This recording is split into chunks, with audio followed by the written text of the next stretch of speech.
manje ingoma yodwa lapho DJ Consult.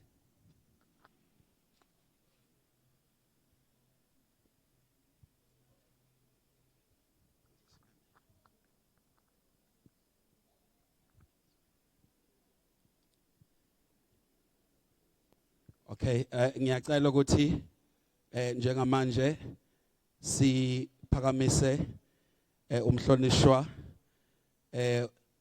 Councillor uSpeaker waseZululand umama uMemela ukuba asethulele imeya yethu. Thokoza kakhulu.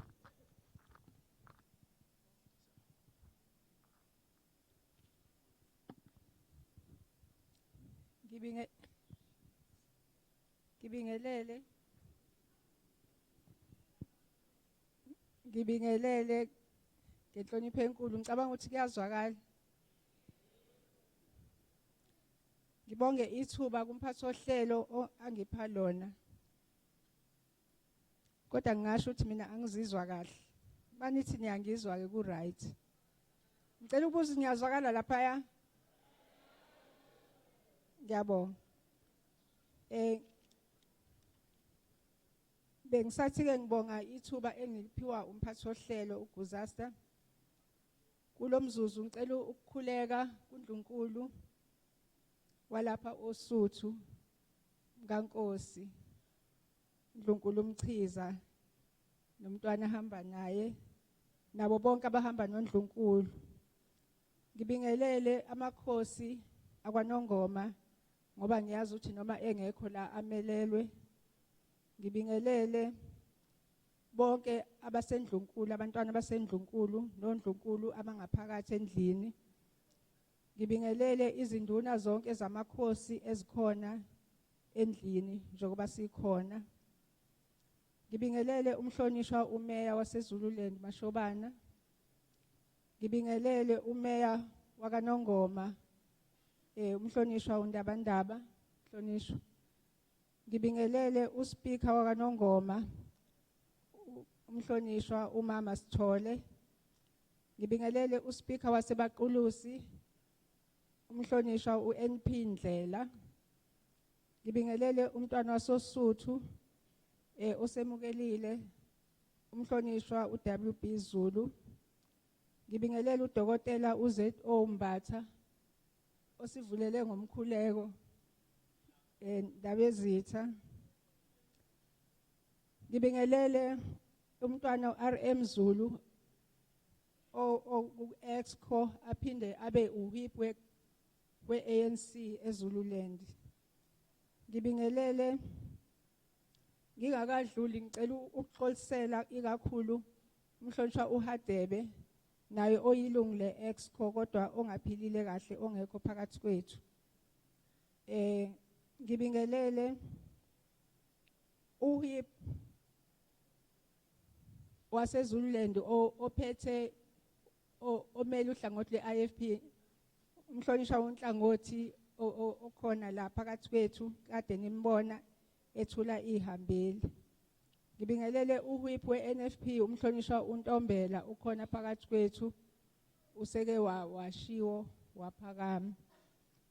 Ngibingelele amakhansela onke akhona, amakhansela asuka eZululand, abahlonishwa baseZululand bethuliwe la, abahlonishwa bakaNongoma bethuliwe la bebekhona, abahlonishwa abasophongolo. Ngimbonile ukhansela uMavundla engena noma abanye ngababonanga, ngiyazi ukuthi bakhona nabanye. Abasolundi ngibabonile abanye, ngiyazi ukuthi nabanye bakhona. Abasedumbe nabaseBaqulusini. Ngibingelele abaphathi bakamasipala phansi koholo luka municipal manager umnumzane uHlongwa nama HODs bonke nama senior managers nabo bonke abasebenza eZululand abakhona la. Ngiphinde ngibingelele nabasebenza kuyo yonke imikhakha kahulumeni ekhona eZululand abangaphakathi. Ngiphinde ngibingelele nabamele ama-NGOs nama-partners onke abamsene nohulumeni.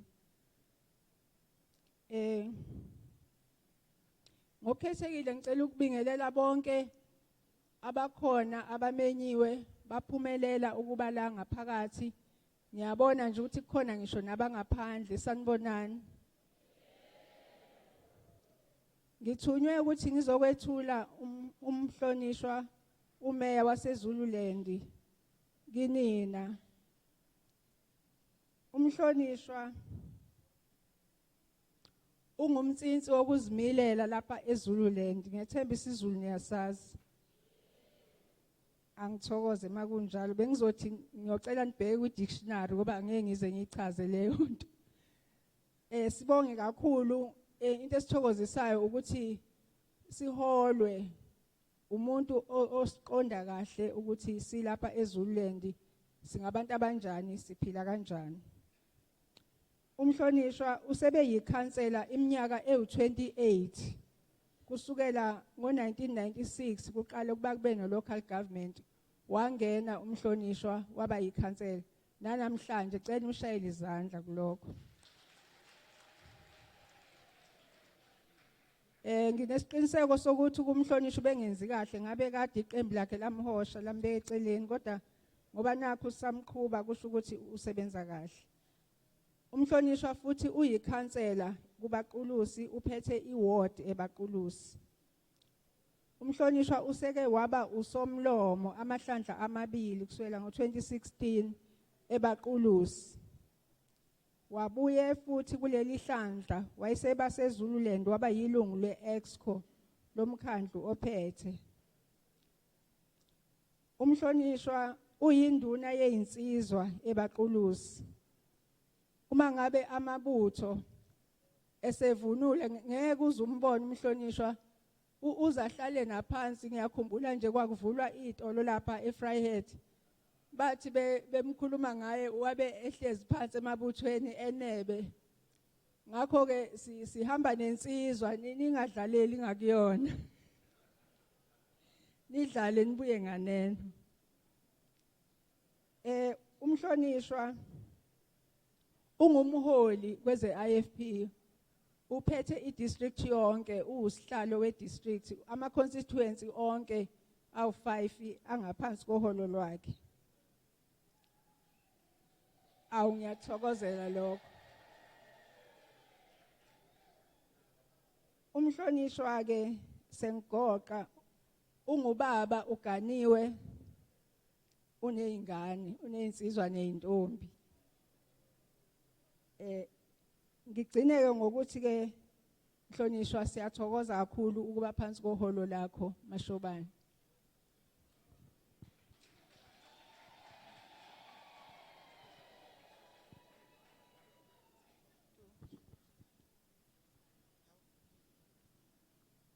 Siyabonga.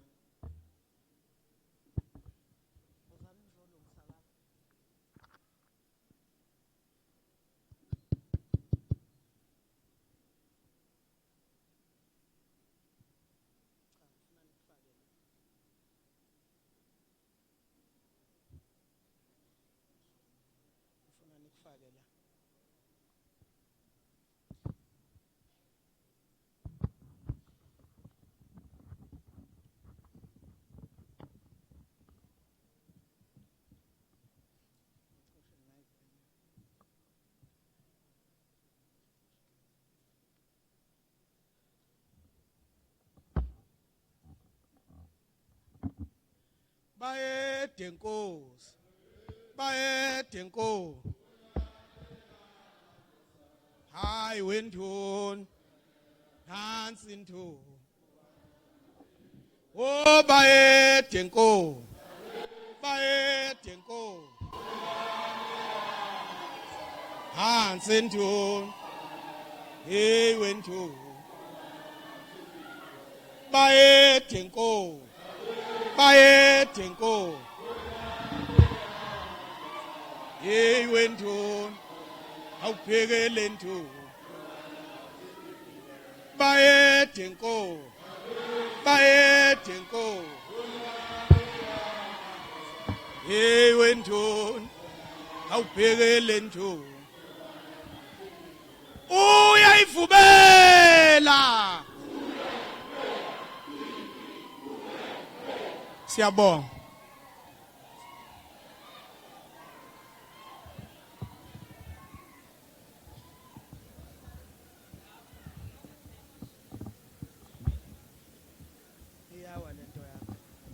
Ngicela ukubingelela abaphathi bohlelo umfowethu Kuzasta nodadewethu uThabekhulu. Ngiyabingelela kumfundisi Dokotela Umbatha. Ngiyakhuleka kuNdlunkulu uMamchiza umkaNkosi. Siyathobeka kakhulu Ndlunkulu ukuthi ube nathi emhlanganweni ebesinawo. Ndlunkulu siceliwe ukuba kulonyaka ozoqalwa sikwazi ukunisebenzisa bonke omama besizwe la suke sihlangene khona. Kufanele sibacele ukuze basinikeze iyalo sikhule. So ke iIFP thathe leso sinqumo noma ngabe wawugane isilo noma inkosi noma ngumbishopi noma ngabe ubani umuntu obeqavile emphakathini, kodwa asibasebenzise labo bantu ukusikhombisa indlela ukuthi ihanjwa kanjani indlela. Siyathobeka ke Ndlunkulu ukuthi ube phakathi kwethu.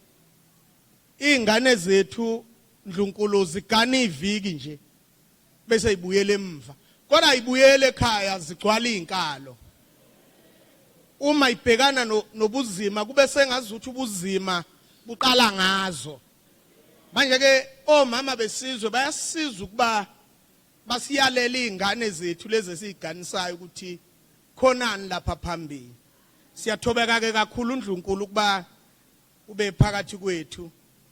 Ngiyabingelela mhlonishwa uSomlomo Shenge waseZululand. Ngiyabingelela kumhlonishwa umeya wala kwaNongoma Khathide. Ngiyabingelela umhlonishwa Somlomo walapha emkhandlweni wethu kwaNongoma ukaMgabadeli ogane kwaSithole. Siyabingelela kuSomlomo womkhandlu abaqulusi umhlonishwa uKhansela uNdlela, yilungu lesigungu esiphezulu umhlonishwa uKhansela uZulu lapha eZululand.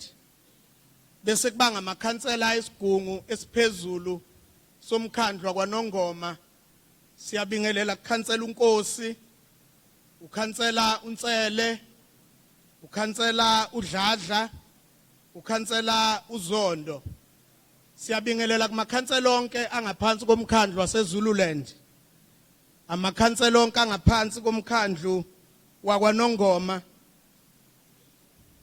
abantwana bonke baseNdlunkulu abakhona, zinduna, abafundisi. Siyabingelela nakumedia ekhona. Ngiyabingelela kogogo nomkhulu, obaba nomama bakhona, abafowethu nodadewethu. Sanibonani namhlanje.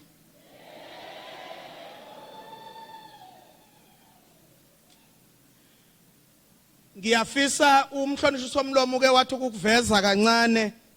Ngiyafisa bahlonishwa ukuxolisela uKhansela uHadebe oyilungu leExco ngenxa yempilo, uKhansela uMama uMncwango naye ngenxa yempilo, umhlonishwa uDeputy Mayor wethu naye ngenxa yempilo. Bese kubasebenzi bethu abangekho namhlanje, uCOO wethu umfowethu Mosiya kanye nomqondisi womnyango wakwaPlanning umfowethu Soko, umqondisi womnyango wakwaCorporate umama uLinda, kanye nomfowethu osibhekele Ndlunkulu ngoba lapha eZululand sine section eminyangweni ebhekelele iRoyal House ukuthi izinto zasendlunkulu silandela ngendlela yini. Umfowethu kuNkinobho akekho ucelile usakhipha unkosikazi nezingane ngoba ibalekile leyo nto. Ngiyabingelela Ndaba Ezitha umntwana wasoSuthu ngoba nangaphandle ukuthi uyikhansela kodwa phela ungumntwana wasendlunkulu. Undaba Ezitha ke uhamba no Ndlunkulu wakwakhe, siyakubingelela Ndlunkulu. Angazi uba nobonele komunye, angazi mntwana noma uwe noma yimi, kodwa nami ngihamba, mina akakusiyi uNdlunkulu, kodwa ngihamba nomngami oyedwa womngami Ndlunkulu, ba anginayo unkosikazi oyedwa. Ukhona ke ngihamba naye namhlanje. Mhlambe ngaphambi kwanini ngibike, ngiyacela nje uphi ubingelele.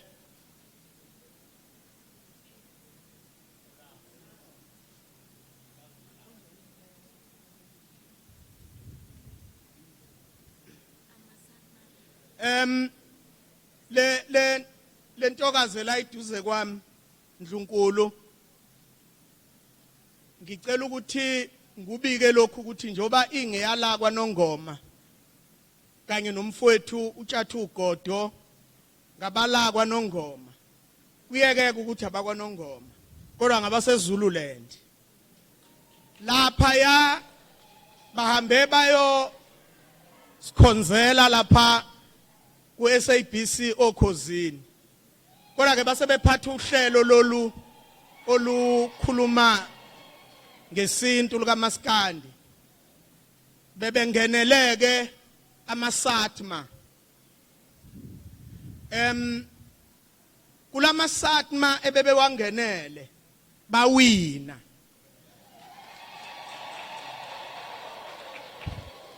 Ngakho ke thina njengeZululand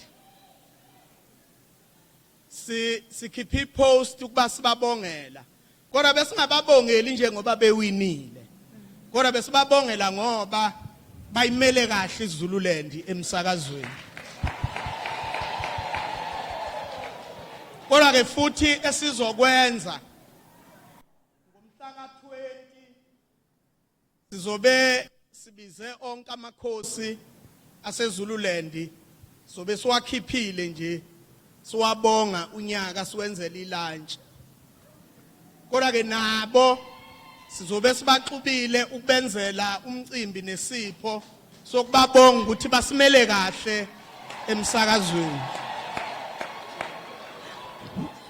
Sibonga kakhulu ke Nkosazana. Ntungwa siyabonga.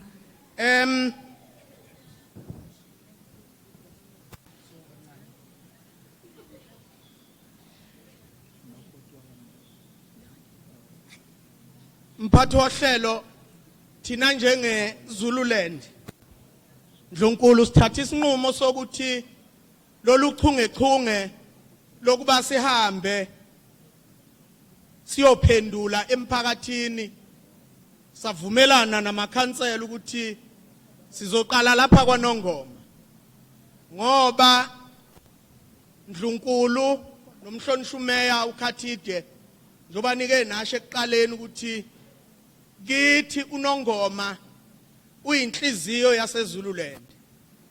Lapha kwaNongoma kuneyigodlo yihlala Nkosi, kodwa futhi la kithi uNongoma siuhlonipha ngoba umntwana okwaphinda angena umsunguli weIFP wazalelwa lapha oSuthu. Kodwa futhi umntwana okwaphinda angene ukhulele lapha oSuthu. Ngalokho nje sithatha isinqumo sokuthi lolu chungechunge sizoguqa kuona wonke amathonga, kuzona zonke inyanya, kuona wonke amadlozi, kuzona zonke ithunywa ezisingethe iZululand ukuba zisivulela indlela ukuthi kulolonke lolu chungechunge esizolihamba bahambe phambili, basivikele, basisingathe. Ndlunkulu yikho ke siqalela kwaGogo emsamo.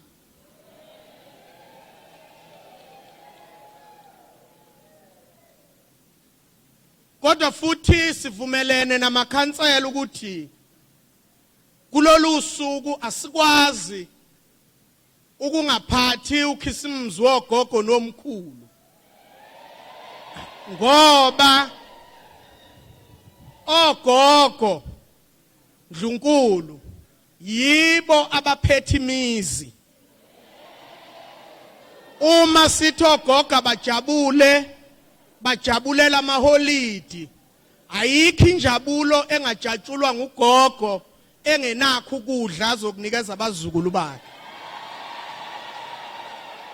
Ngakho ke namhlanje sithi sizobika ukuthi senzane eZululand.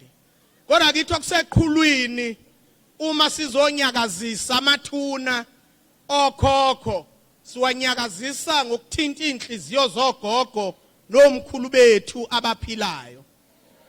Namhlanje na ke Ndlunkulu akekho ugogo ozohamba engakuphethe ukudla azofika pheke ekhaya.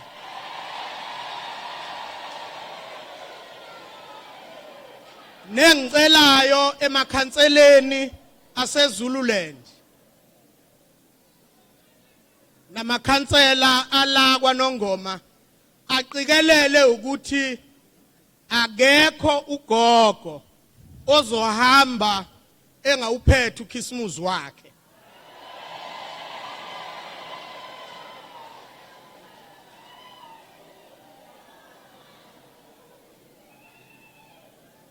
Manje ke ndaba ezitha uNdlunkulu kade esho enye into la.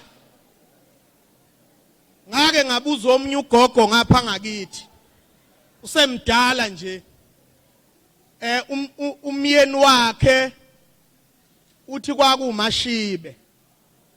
Bayeke ngiyambuza ugogo, uma nje uMashibe engavuka la akweshele usengabuya umqome yini?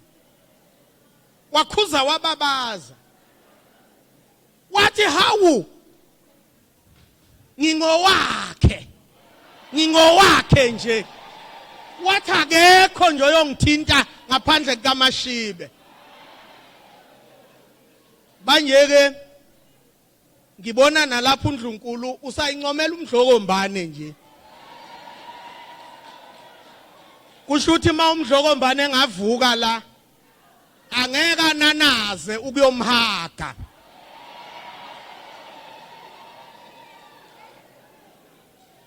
Manje ke labo gogo abala Ndlunkulu, mama uSomlomo noDadewethu uMandlela, ngibalula nina ngoba ningabesifazane. Abantu besifazane banesihe esiyisimangaliso. Ngingamane ngiyeke ukwethula inkulumo yami nhlonishwa umeya. Uma nje kujabule ogogo singamane sihambe siye ekhaya. Ngoba mina ngike ngibuka umhlolo baholi thina esingabesilisa. Ndlunkulu mangisuka nje la ngizodlula kwenye indawo siyokosa inyama sidle. Siphuze iphuzo lezi. Kodwa into engizoyenza okuzosala ngiyokushiya khona lapha etafuleni. Manje ke ogogo umuke wamnikeza umlenze wenkunku noma ithanga lenkunku, akalidli,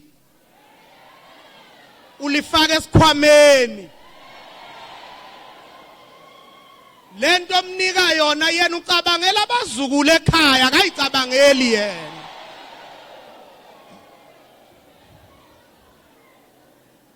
Manje ke sivumelana ke namakhansela ukuthi cha meya asizame konke okusemandleni ukuthi kulokhisimuzi sicabangele ogogo nomkhulu. Angazi ke Zwide no MM ukuthi iTruck iselikhona. yini okwenza ngisho lokhu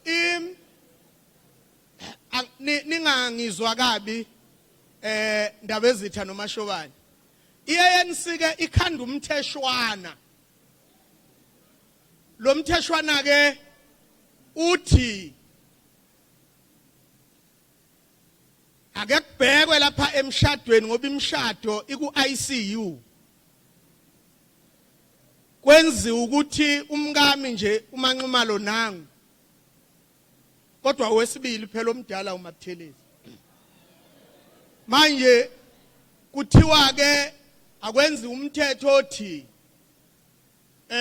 umshado awube iminyaka emithathu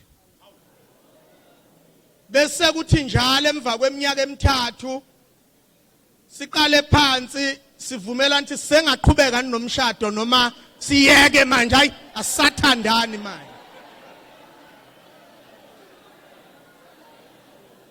manje ke bogogo laba kabakoti laba abasha labe sebagqoka amabhlukwe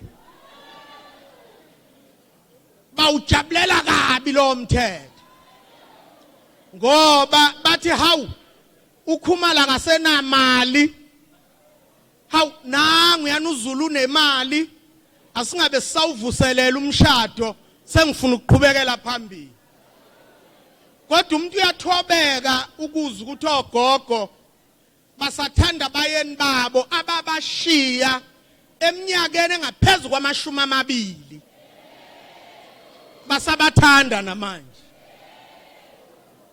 siyanibonga kakhulu ke bogogo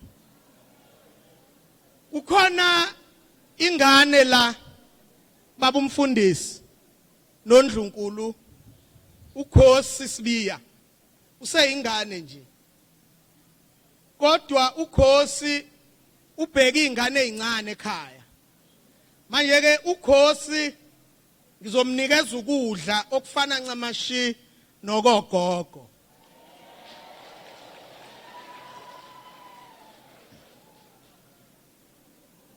ngiyazi ukuthi ikhona ezinye izingane ezihola imndeni ngenxa yezimo kodwa ngibalule nje uKhosi Sibiya ukuthi atoshe ohlwini logogo uma nimbona kuKhosi ekulayini wogogo ningambuza ukuthi awusu ugogo nini wena kodwa futhi ngiyacela ukuthi kukhona ogogo lapha Shenge abangesibo ogogo kodwa kuzothi nje ngoba nakho ogogo kufanele baxoshe avela be ugogo uyazi noma usumbuka nje ubotha cha ugogo lo kanti akuyena ugogo siyacela ukuthi sikuqikelele lokho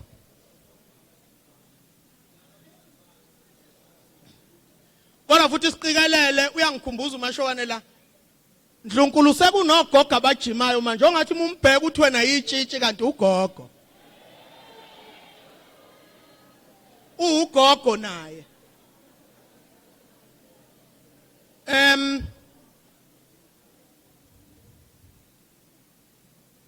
sihlangene ke la namhlanje ukuba sizophendula njengomkhandlu waseZululand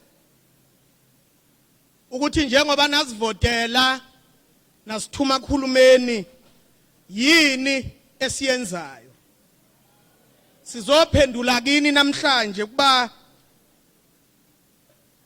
sisho ukuthi lo nyaka ka2024 2025 esizowuqala ngoJuly unyaka olukhuni kakhulu ngoba unyaka onenkece encishiswe kakhulu ngenxa yomnotho obheke phansi kulelizwe imali eZululand okufanele ngabe sinayo fanele sibe nebudget e1.3 billion kodwa ngenxa yokubheka phansi komnotho ngenxa yokungabibikho kwamathuba emisebenzi sizithole imali incipha kuncishiswa imali engango 237 million.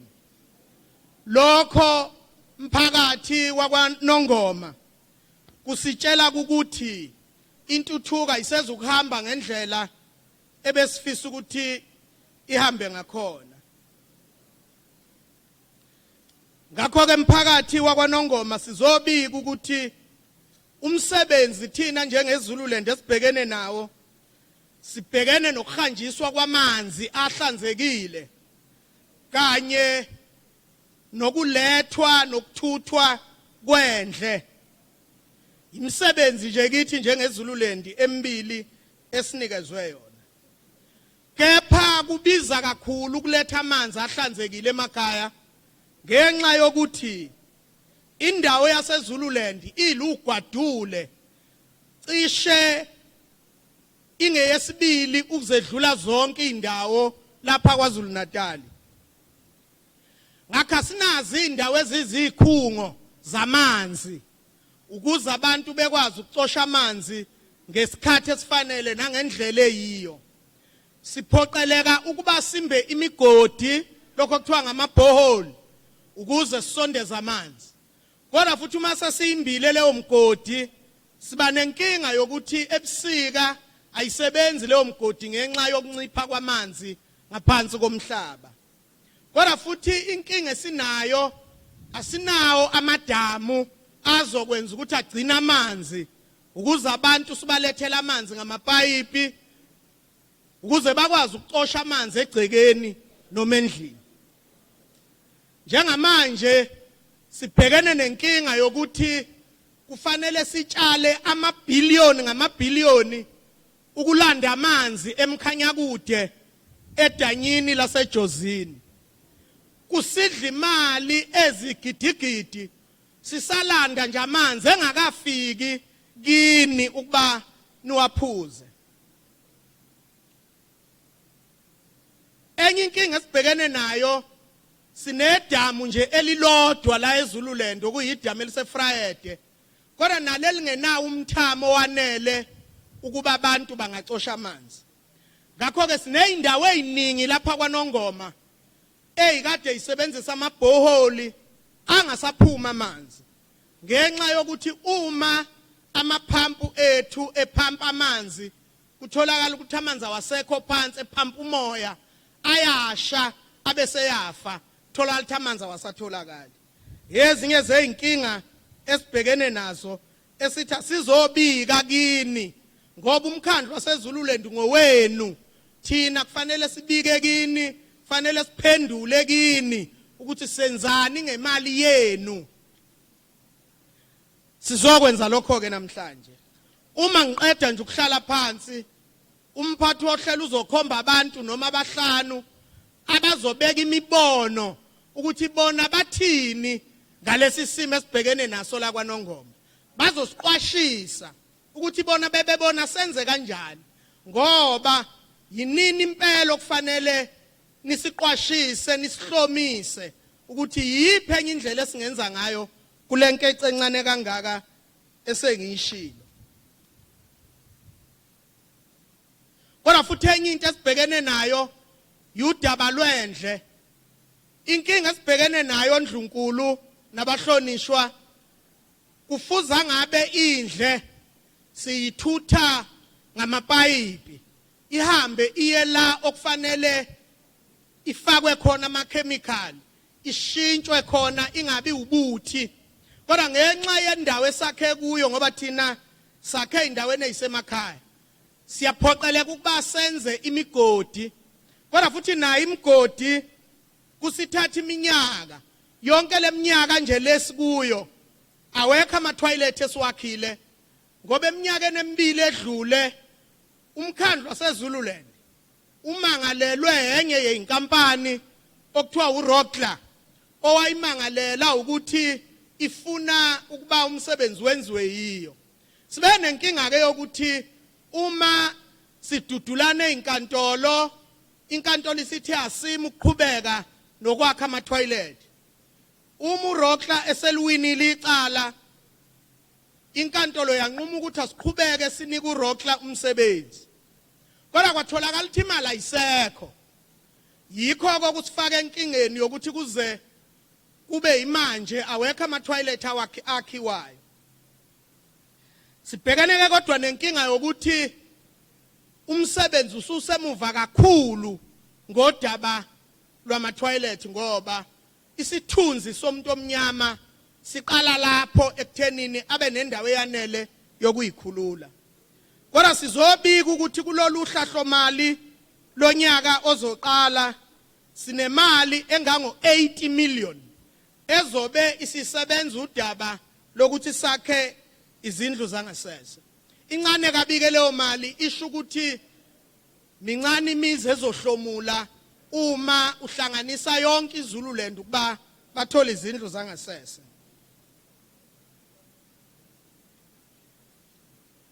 Kodwa futhi sinomthwalo mphakathi wakwaNongoma esibhekene nawo ngodaba okufanele ngabe siyaluqikelela.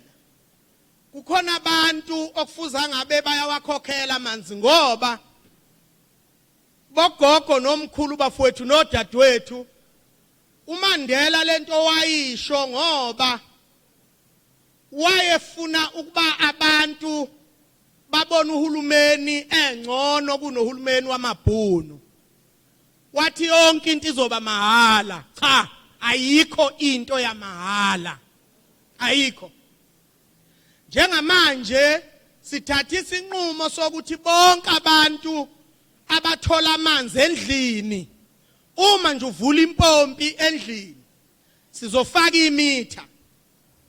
Leli mitha elizobe lisho ukuthi kusukela ekseni ngomhla ka1 December kuze bese ebusuku ngo12 ngomhla ka31 December angakanani amanzi owasebenzisile, abiza malini.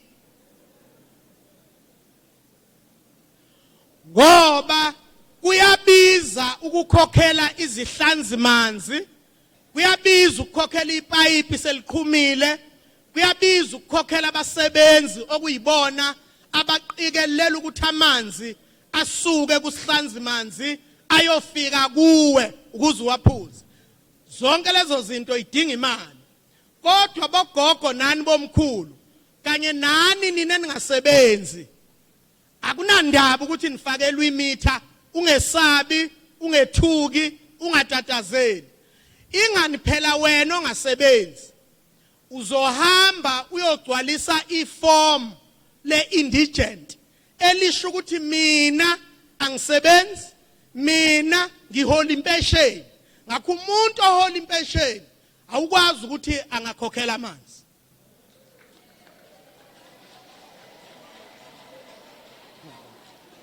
Soke udaba lwenu nina ningasebenzi nenihola impesheni musana ukukhathazeka, kodwa sifuna ukukhokhisa laba abaholayo abangosomabhizinisi abangakwazi ukuletha imali emkhandlwini ukuze imkhandlu ukwazi ukuthuthukisa indlela ozonilethela ngayo amanzi. Manje ke kwenye indawo Ndlunkulu kusuka nje usomabhizinisi kwabiza abantu wathi umkhandlu usuzonikhokhisa asitoyizeni. Phambili bekutoyiza abantu abangasebenzi. Manje ke ngiyakubuza ngoba usebenza utoyizelana. Uthi ke nithi soyithatha phi imali yokukhokhela amanzi? Ngithi vele uzoyithatha phi vele? Uthi ngananginayo ngithi pho ungena. Ngoba thina sikhuluma ngabantu abazokwazi ukukhokha ukuze wena ongasebenzi uthola amanzi. Usetshenziswa umuntu onemali ngoba wena ungenamali, uvimba ukuthi yena angakhokhi ukuze wena usizakala. Ngoba umuntu osebenzayo umekhokha ulekelela umuntu ongasebenzi ukuthi nongasebenzi nomdala okhola impesheni nokhubazekile akwazi ukuthola ama services ngenxa yokuthi lo osebenzayo uyakhokha. Ngiyazi ukuthi mase ngikhuluma lokukhokha nje hayi kodwa phela ningikhethele lokho ukuthi ngikhuluma iqiniso.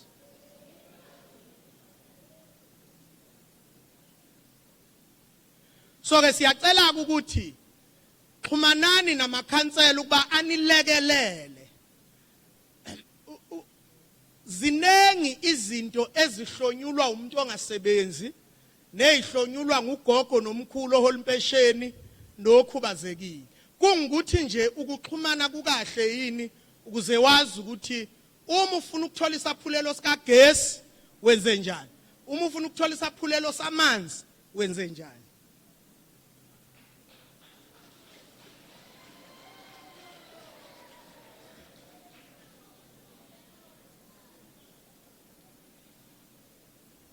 Ngakho ke siyabika namhlanje ukuthi la kwaNongoma sineyindawo ezinenkinga kakhulu ngokuthi icosha amanzi. Sizamile ukwethayisela amavaterikani siwengeze. Kodwa amavaterikani ngeke enele zakhamuzi zakwaNongoma ukuba icosha amanzi ngendlela ngoba kwezinye indawo kunzima ukuthi ivaterikani ingene ngenxa yemigwaqo. Kodwa kwezinye indawo kuba lukhuni ukuba abantu bathole amanzi ngoba ivaterikani ifika ithelela abantu bokuqala ihambe kube sengathi iyabuya ingaphindi ibuye. Ngakho siyacela ukuthi uma ku neyindawo okuselikhuni ukuthi amanzi acoshakale, siyacela ukuthi nixhumane namakhansela ukuze amakhansela axhumane nathi njengeZululand ukuze sinilekelele.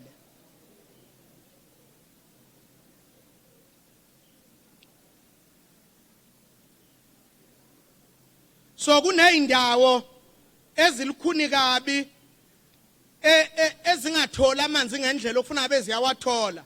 Igodi ezingaphezulu kwama-30 la kwaNongoma. Ngiyazi Ndlunkulu la sibize wonke uNongoma. Kodwa kuneyindawo la uthola ukuthi kulikhunyana ukuthi zicosha amanzi ngendlela efanele. Sineyikimu la ezimbili la kwaNongoma ezinkulu esibiza ngokuthi ngama regional water treatment works. Ikhona la oSuthu, ikhona futhi kwaMandlakazi. Sisenenkinga ematheni ngenxa yalesizathu engisisho ekuqaleni ukuthi indawo yaseZululand ilugwadule. Asinawo lapho esingathi khona ama resource amanzi la esikwazi ukuwathola khona. So ke inkinga sisazoqhubeka sibe nayo ngenxa yaleso sizathu. Kulonyaka omsha wezimali sihambe sayocela imali engango 250 million ezolekelela ukudonsa amanzi eJozini. Sibe nenkinga yokuthi kufanele ipipe elikhulu leqa umgwaqo uN2 kubiza igidigidi zemali ukweqisa ipipe. Sicoshileke imali engango 250 million esobhekana nalolo hlelo nepipe sizolikhulisa libe likhulu ukuze amandla nomthamo ozelethela abantu baseZululand ukhule. Ngakho ke sifuna ukuthi wonke umuntu ongaphansi kaMandlakazi awathola onke amanzi akhuphuke njalo sizoSuthu size ematheni sikhuphuke siyongena ondini la khona sizoqinisekisa ukuthi amanzi angena endlini hayi emgwaqeni.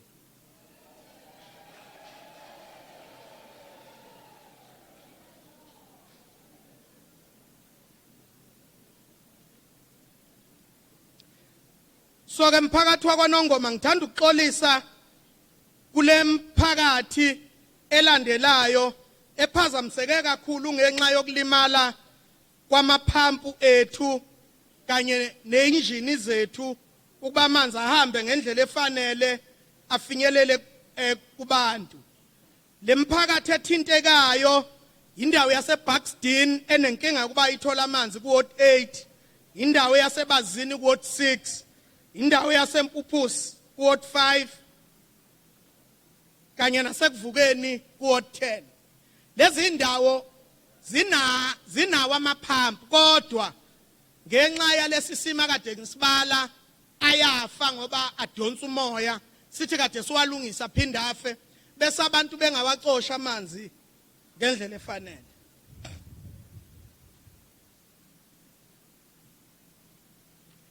Ohlelweni lwentuthuko edidiyelwe lokho sithi IDP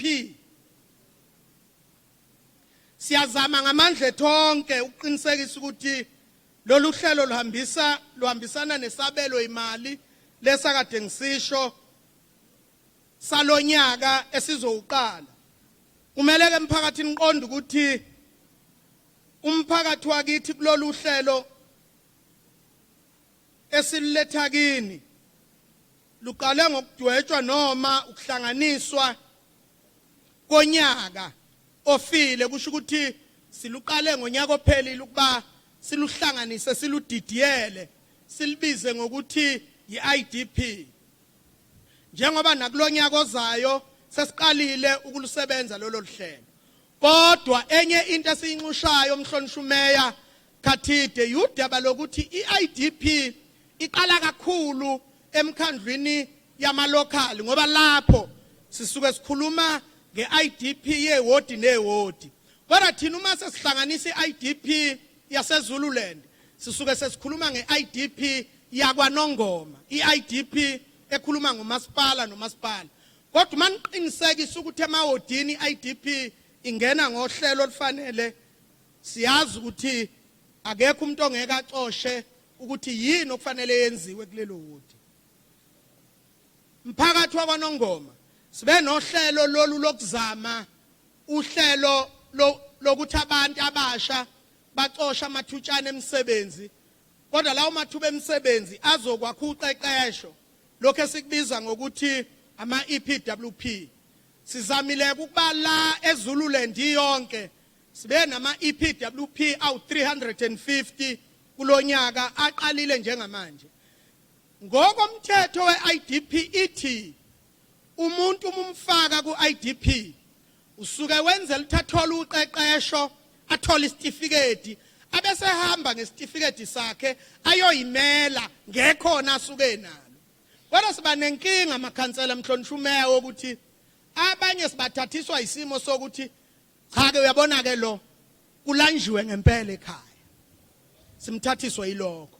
So ke nisixolela uma kungukuthi kukhona abanye othola ukuthi kodwa akulandelwanga lelo khono, kodwa okunye sisuke sibheka ukuthi siliqosha kanjani ikati eziko ngoba kulanjiwe emakhaya akudliwe. So ke leyo nto siyiqonda kahle ukuthi ikhona iyenzeka.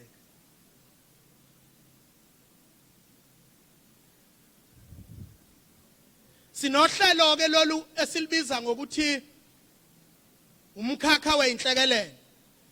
Lolo hlelo mphakathi luyinkinga ngoba thina njengeZululand kanye nelocal siyahamba sithathe yonke imininingwane esuke yenzekile ekhaya, kodwa siyayithatha siyithumele kuyiprovince, bese iprovince ithatha isinqumo sokuthi ngempela lo angasizwa ngani. Kodwa siyayizame ama-food parcela, sizama oplastic okungamathende lokho okuncane, kodwa kwanele ukuthi kungasiza umuntu osuke epheshukelwe, usiza umuntu osuke welwe yindlu, ngoba lo muntu usuke ephandle nokudla asuke nakho kusuke kulimele.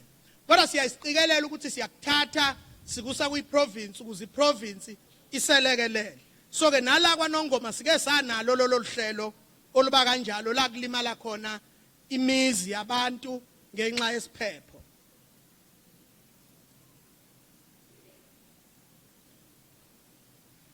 Sike sazama nje mphathi ohlelo kuzasi ukuthi kulowo mzi osukulinyalelwe siwunikeze ivoucher ka 3000 rand, kodwa kusuke ku okwesikhashana nje, kusuke ngesiyona into ozophila nayo isikhathi eside.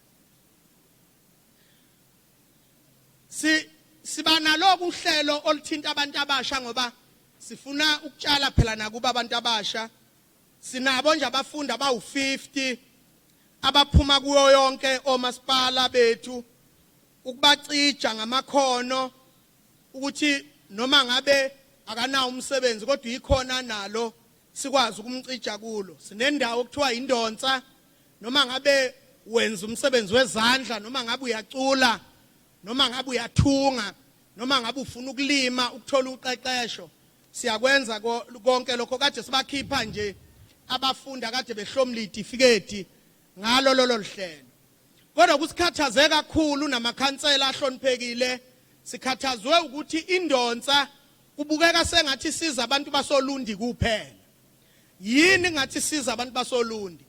Bekunohlelo lokuthi uma ufuna ukuzothola uqeqesho Ndlunkulu kufanele uyifunele wena umqasho.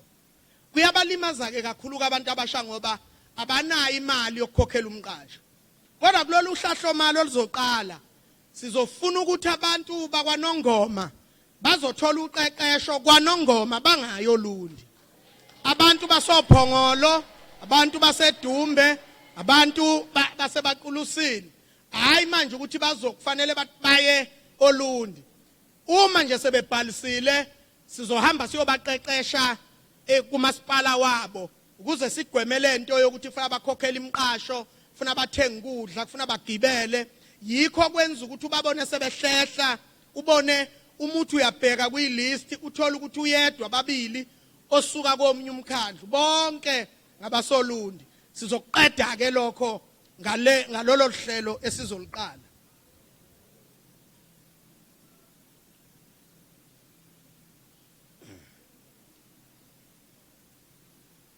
Siyakhuthaza ke ngoba kulento yama LED local economic development kunohlelo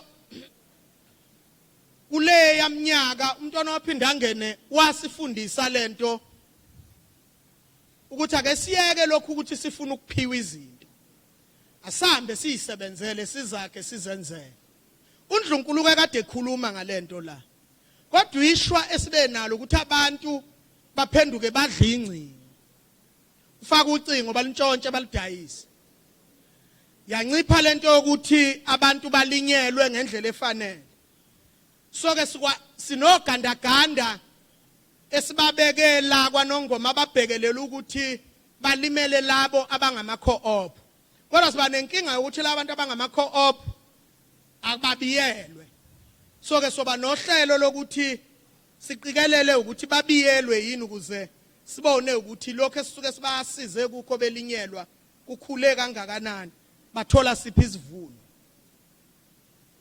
Kodwa sinalo uhlelo lokuthi asisukumeni ngempela sizenzele silime njengoba uNdlunkulu kadesho abantu abakhama co-op abasukumeni ukuze sixhase bona ngoba ngeke sisakwazi ukuxhasa umuntu ngayedwa kodwa sokuxhasa labo bantu abakhe imfela ndawonye.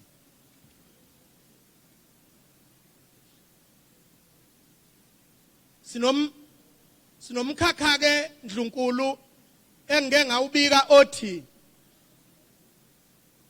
ushenge ushiye uhlelo obelilekelela amakhosi ukuthi amakhosi nawo siwabhekelele akwazi ukuthola lokho kuthiwa i-medical aid. Nina nje ningasebenzi ngeke niyazi lento kodwa lo oke wasebenza waseyayeka ukusebenza uzoyazi lento. Ndlunkulu kubhlungu ukulala esibhedlela somphakathi. Uyinkosi, uNdlunkulu, umeya, nangjunda abandabuze wangathi ukuba mude, nangebala uthe ukuncisheka. Umbone seze waluthungo laphana esibhedlela somphakathi, seze wakhamisa kana kwemuntu. Iservice eyibhedlela zethu ayinhle. Ngisho amaphilisi owaxoshaya awekho esimeni. So ke thina nje njengomkhandlu sihlelela ukuthi amakhosi awayeke ukuyobamba ulayini alanda amaphilisi emaklinikhi ethu omphakathi. So ke sibakhokhela ke kuma medical aid ukuthi bakwazi ukuthola endaweni ezingconywana, bakwazi ukuthola ke ngoba akekho ongaguli, sonke siyagula.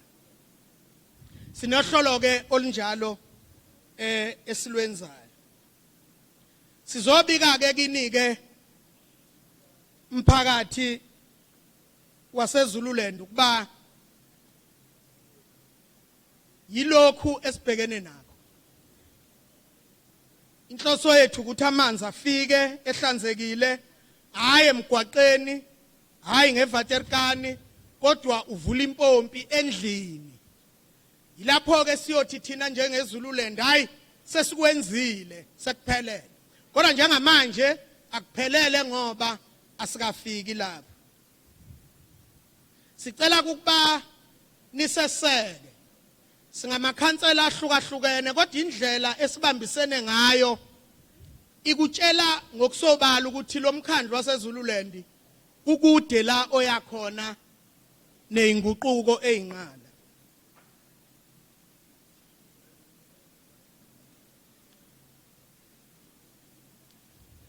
Sinifisela ke ukhisimuzo omuhle bogogo. Sinifisela unyaka omusha. Siyathandaza kuNkulunkulu wethu esimkhonzayo. Siyathandaza kunyazi lwezulu ukuthi lezi ingane zethu ezidakwa zingazazi ukuthi zingobani.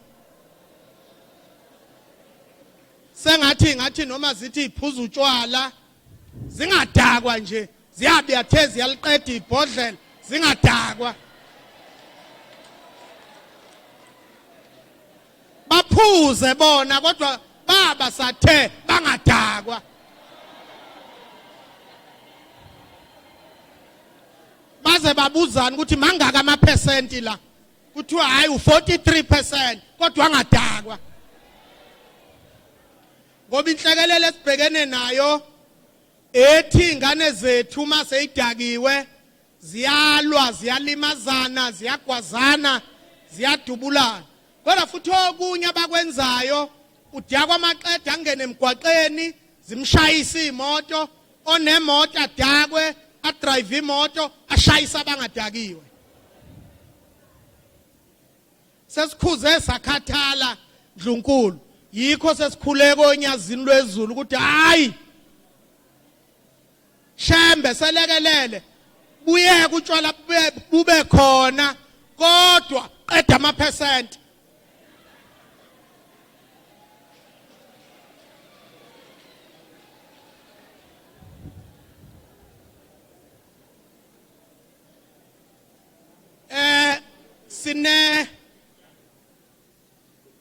Sine inhlangano la engicela ukuthi kube khona ezikuhlomulayo. Kodwa ngicelile la kundaba ezitho kuyena osibhekele umkhakha weLED. Sisuke sithatha iLED siyenze ipoverty alleviation. Siphambanise intambo bese kuqhasha umlilo. Ngiyazi ukuthi bakhona abantu abenza lezi zinto kodwa izinga likafiki la esifuna lifike khona. Ngawe kune inhlangano esicela ukuthi zihlomule.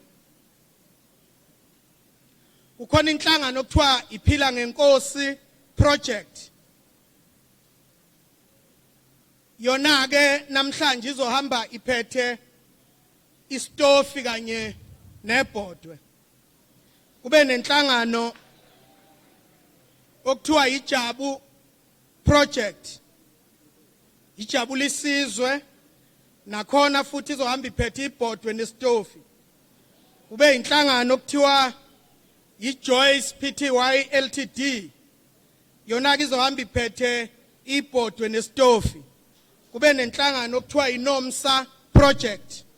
Izohamba nayo iphethe ibhodwe nestofi. Kube nenhlangano okubizwa ngokuthi iNurses project. Le nhlangano ke yona iyathunga Ndlunkulu, ivele iyathunga kodwa so inika umshini sengeze kulokhu abavele bekwenza. Sizama ukukhuthaza ukuthi noma ngabe yini oyenzayo yenzisise ukuze umkhandlo waseZululand ukwazi ukubona ukuthi wenzani bese umkhandlo waseZululand uyakulekelela. Sifisa ukubambisana nani siqhubeke njalo. Enye into esiyenzile ngicelile bogogo nomkhulu ukuthi ake kusizakala abantu baseZululand.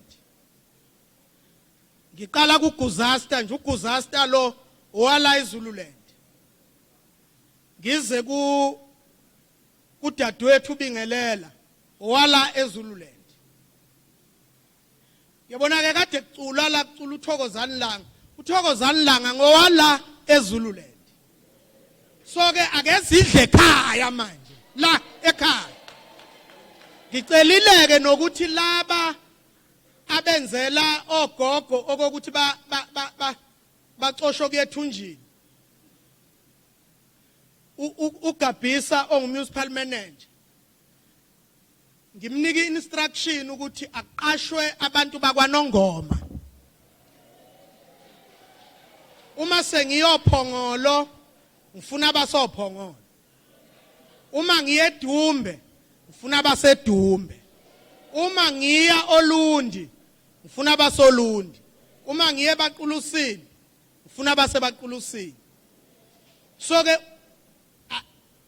asikwazi ukulanda umuntu eThekwini ngokupheka nje kanti ndlani nini emakhaya nidla ukudla okungaphekiwe baphi iphola abasuke bepheka so ke mangeke ngacosha ukuthi obepheka la ngoba ngimazi mangeke ngacosha ukuthi obepheka la kuyena wakwaNongoma hayi sizodudulana noGabisa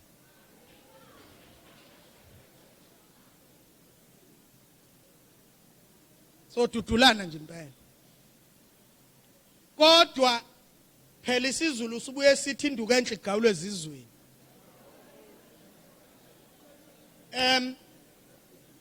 kodwa futhi umnotho othuthukisa indawo oqhamuka ngaphandle yikho sinama bridge nje yikho sinemigwaqo senzela abantu abasuka ngaphandle bawela imfula bangavinjwa imfula balethe imnotho la so ke kubalekile ukuthi noma sibabhekelela bendawo kodwa futhi kufanele nawo ngesibona bendawo sibabhekelele ngoba kunabantu bakithi Ndlunkulu abaseGoli abaseThekwini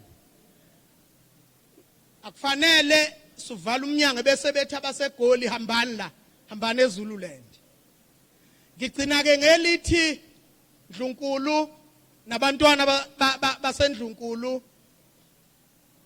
amakhosi namakhansela sibhekene nenkinga eyenziwa yini nisilandela abantu bangaphandle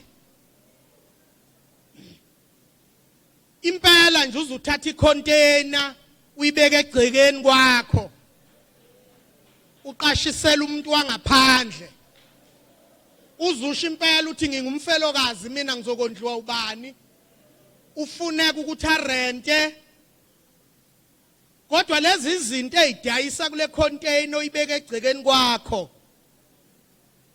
yikho izingane zethu zifa ngoba zidayiselwa izinto ezingenayo impilo ezingahloliwe kodwa futhi bagogo kudayiswa ama drugs kulama container agcwele lapha ngakho ke siyanikhuza noma ngabe uhluphekile kodwa musukufuna ukusizakala kwakho kube ukufa kwengane yakwamakhelwane thana hayi okungcono ngamane ngife uma ukusizakala kwami kuzobulala izingane zakwamakhelwane siyacela ukuba sibambisane kulolu hlelo lokuthi izingane ezidayiswela ama snacks angekho esimeni izingane ziyashona izingane ziyagula thina njengabazali ngicela sibambisane ukuba siqikelele ukuthi zonke lezi zinto zihloliwe yini sicela ke umfowethu umhlonishwa uNdabandaba nethimba lakhe baqikelele bona njengabantu abaphethe ama bylaws ukuba onke lama tax shop asemthethweni yini barejistile injoba bekuthiwa kuyaregister uma bengarejistile awavalwe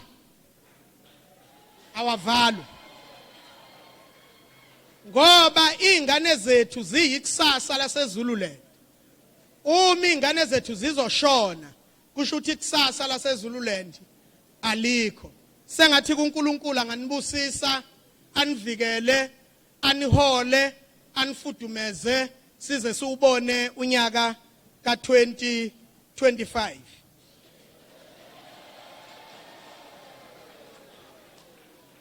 Sithokoza kakhulu umphathi ohlelo.